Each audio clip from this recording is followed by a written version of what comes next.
Šiame vaizdo įraše kalbėsime apie veleno susitraukimą. Galbūt ką tik įsigijote geros kokybės lankstų veleną. Perskaitėte atsiliepimus, žinote, kad tai, ką gaunate, yra geros kokybės. Jis atvyksta, jūs jį surenkate, išeinate į pirmąjį darbą.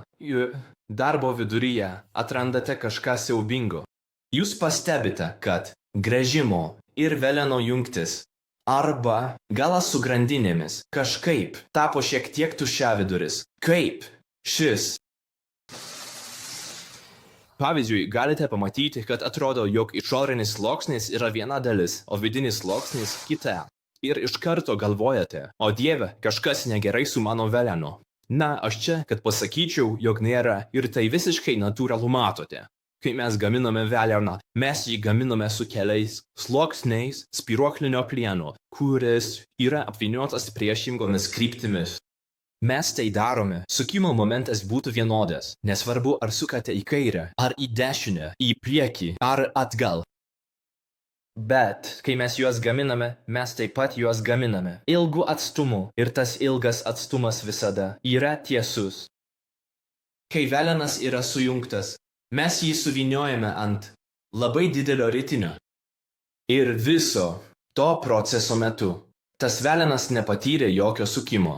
Taip pat jis nepastebėjo jokių didelių lenkimų. Taigi, kai gausite tai ir išbandysite, suteikdami jam pirmąjį sukimo momentą. Ir žinoma, po kelių lenkimų staiga vidinė dalis turėtų šiek tiek susitraukti.